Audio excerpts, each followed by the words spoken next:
बिस्मिल्लाहिर्रहमानिर्रहीम। बेटा हमने क्लास में डिस्कस किया था ये वाला प्रोग्राम के write a program that inputs a number that prints its square. Basically हम प्रिंट एफ और स्कैन एफ के फंक्शन को अंडरस्टैंड करना चाह रहे थे। ठीक है, तो प्रिंट एफ का मैंने बताया था आपको कि प्रिंट एफ फंक्शन जो है, ठीक है बेटा, जो प्रिंट एफ फंक्शन है ये वाला, ये यूज़ होता है स्क्रीन पे आउटपुट सेंड करने के लिए। अब जो कुछ इन्वर्टेड कामाज में है वो एज इट इज़ प्रिंट होगा, और जो बैक स्लैश एन है ये क्या है, ये एस्केप सीक्वेंस है, जो कि बैक स्लैश एन से क्या होगा, नई लाइन पे मूव हो जाएगा। बैक स्लैश टी से क्या होगा, टैब स्पेस ले लेगा। ठीक है, ये आपने फॉर्मेट स्पेसिफायर्स मैंने आपसे कहा था आपने सारे बुक से पढ़ने हैं। और इसी तरह बैक स्लैश बी से बैक स्पेस हो जाएगा एक्सेट्रा। डिफरेंट जो हैं ये फॉर्म जो है वो एस्केप सीक्वेंसेस है।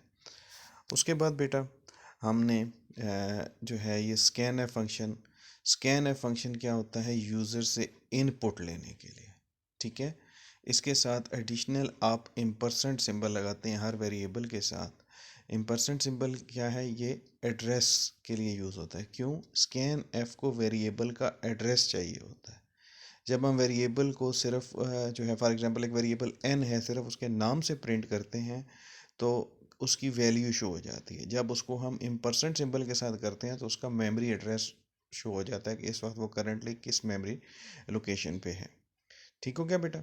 तो अब यहाँ से देखते हैं, आपने किया print f back slash n square is equal to percentage d comma, और यहाँ पर आपने जो है बेटा उसकी वैल्यू, अब आप क्या प्रिंट करना चाह रही हैं, स्केयर प्रिंट करना चाह रही हैं, तो square is equal to as it is आ जाएगा। और परसेंटेज डी फॉर्मेट स्पेसिफायर है जो कि प्रिंट एफ फंक्शन को बता रहा है कि बाहर एक वेरिएबल इंटीजर टाइप का, इस जगह पर इंटीजर टाइप का वेरिएबल आएगा। ठीक हो गया, तो आपने क्या किया, यहाँ N into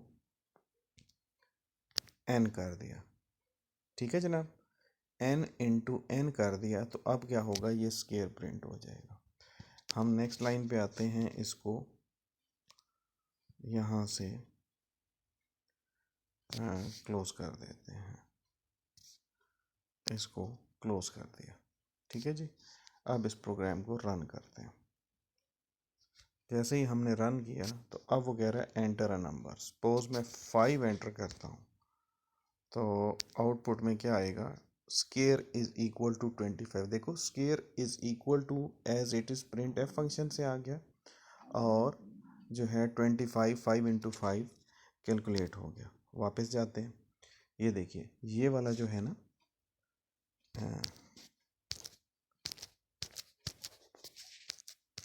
square is equal to वाला, ठीक है। अब यहाँ से ये वाला जो पार्ट था ये एज इट इज़ प्रिंट हुआ। ये वाला जो परसेंटेज डी था इसकी जगह पे जो है वो इंटीजर आ गया। ठीक हो गया बेटा। तो अब जो है मैं फॉर एग्जांपल इसको दोबारा रन करता हूँ। अब मैं इनपुट कर देता हूँ 9। ठीक है, एन में 9 आ गया और आगे प्रोसेसिंग हुई। Square is equal to 81। ठीक है बेटा।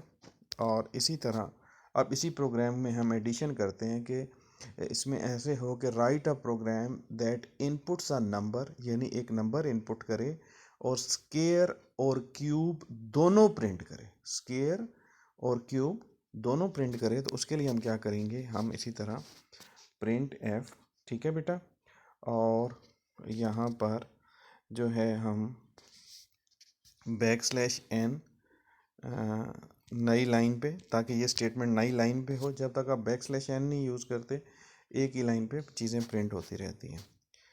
तो हम क्या करेंगे, यहाँ पर cube is equal to, cube क्या होता है बेटा, एक नंबर को, एक नंबर की ताकत 3। ठीक है, एक नंबर की पावर 3 होगी। क्यूब इज इक्वल टू किस टाइप के हैं, डाटा टाइप क्या है, इंटीजर है ना, तो परसेंटेज डी लगेगा। फ्लोट होती तो परसेंटेज एफ लगेगा। ठीक है, कैरेक्टर होती तो परसेंटेज सी लगता। ये भी आपने सारे जो हैं फॉर्मेट स्पेसिफायर्स मैंने आपसे कहा था ये भी आपने याद करने हैं। एस्केप सीक्वेंसेस और फॉर्मेट स्पेसिफायर्स ये दोनों आपने याद करने हैं। तो यहाँ पर आ जाएगा n into n into n। ठीक हो गया मेरे बेटो? तो ये अब आपका प्रोग्राम जो है वो हम रन करते हैं।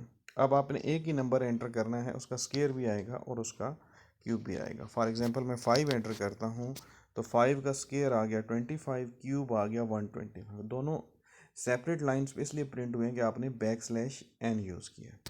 ठीक है, इसी तरह मैं दोबारा इसको रन करता हूँ तो अब मैं इसमें वैल्यू दे देता हूँ 9 मैंने वैल्यू दी। तो अब क्या हुआ बेटा, इसको जैसे ही एंटर किया 81 आ गया और क्यूब्स 729 आ गया। होपफुली बेटा आपको ये सारा प्रोग्राम समझ आ गया होगा। तो एक दफ़ा फिर मैं रिपीट कर देता हूँ। इंक्लूड stdio.h हेडर फाइल्स हमने ऐड की स्टैंडर्ड इनपुट आउट भी, जिसकी मदद से आपने प्रिंट एफ और स्कैन एफ यूज़ किया। अगर आप ये इंक्लूड ना करते, ठीक है, ये प्री प्रोसेसर डायरेक्टिव, ये हैश साइन जो है इसके साथ प्री प्रोसेसर डायरेक्टिव्स होते हैं। ठीक है, तो इंक्लूड डायरेक्टिव से आपने stdio.h को इंक्लूड कर लिया और फिर जो है वॉइड मेन फंक्शन स्टार्ट हुआ। ये जो ब्रैकेट है इनको हम डेलीमीटर्स भी कहते हैं, डेलीमीटर्स। तो ये स्टार्टिंग है और ये एंडिंग डेलीमीटर है। इंट एन आपने एक वेरिएबल ऑफ टाइप इंट रखा। इसको अगर आप फ्लोट रखते तो ठीक है, आपको फ्लोट एन करना पड़ता। प्रिंट एफ \n, नई लाइन पे चले जाओ, एंटर अ नंबर, यूज़र को मैसेज शो हो गया। स्कैन एफ %d हमने क्यों लिखा कि जो वेरिएबल है वो इंटीजर टाइप का है। यहाँ आपने बायर वेरिएबल का एड्रेस दे दिया। ठीक है, %n से वेरिएबल का एड्रेस मिलेगा। सिर्फ n करेंगे तो वैल्यू आएगी। ठीक है, उस एड्रेस पे जो भी यूज़र कीबोर्ड से टाइप करेगा वो वैल्यू प्लेस हो जाएगी। प्रिंट एफ \n, नई लाइन पे आ जाए। Square is equal to %d।